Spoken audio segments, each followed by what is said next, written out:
Suffering. Is it punishment from God?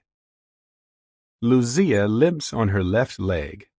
As a small child, she contracted poliomyelitis, a highly contagious disease that attacks the body's nervous system. When she was 16, a lady whom Luzia worked for told her, "God punished you with paralysis because you were disobedient and nasty to your mother." Years later, Luzia still remembers how devastated she felt. When Damaris learned that she had brain cancer, her father asked her, "What have you done for this to happen to you? You must have done something very bad. That is why God is punishing you." Damaris' spirit was crushed by his comment. The thought that sickness is punishment from God has a long history. The book Manners and Customs of Bible Lands says that many in Christ's time believed that sickness was caused by either the sin of the sick person or of his relations, and that it was sent as punishment for that sin. Medieval medicine and the plague says that in the Middle Ages, some people believed that God brought plagues to punish them for their sins. So when millions throughout Europe died from the plague in the 14th century, was God executing judgment on wicked people? Or was the plague simply caused by a bacterial infection, as medical researchers have since determined? Some may wonder, does God really use sickness to make people suffer for their sins? The footnote reads, although there have been times in the past when God has punished people for specific sins, the Bible does not indicate that Jehovah is now using such things as sickness or tragedies to punish people for their sins. End of footnote. Consider, why would Jesus heal people who were sick if sickness and suffering were deserved punishments from God? Would that not amount to undermining God's justice and righteousness? Jesus would never counteract God's actions. He said, "I always do the things pleasing to him," and "I am doing just as the Father has commanded me to do." John 8:29 and 14:31. The Bible is clear. Jehovah God is never unjust. Deuteronomy 32:4.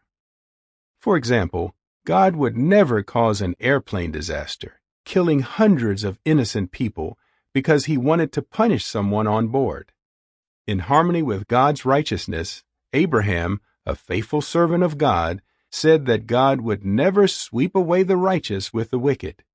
That would be unthinkable, he said. Genesis 18:23 and 25. The Bible also says that God does not act wickedly. He does not do wrong. Job 34:10-12. What the Bible teaches us about suffering. The suffering we encounter is not divine punishment for a specific sin. Jesus himself was very clear on this matter when he and his disciples saw a man who had been blind from birth. His disciples asked him, "Rabbi, who sinned, this man or his parents, so that he was born blind?" Jesus answered, "Neither this man sinned nor his parents, but it was so that the works of God might be made manifest in his case." John 9:1-3. In view of prevailing misconceptions, Jesus' disciples must have been surprised when he told them that neither the man nor his parents had sinned in a way that brought on misfortune.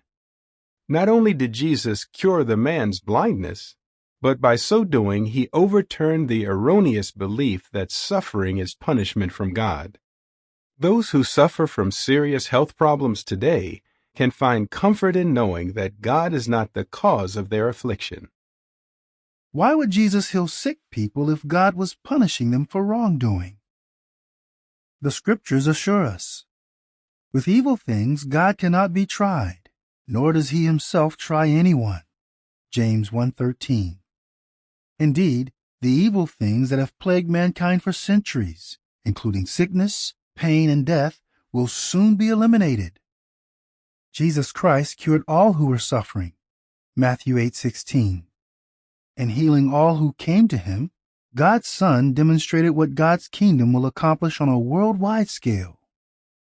He, God, will wipe out every tear from their eyes, and death will be no more.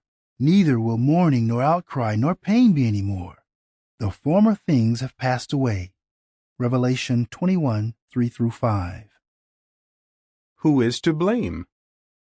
Why, then, does mankind experience so much pain and suffering? Mankind has been pondering that question for centuries. If God is not to blame, who is responsible? The answers to those questions will be discussed in the next article. End of article.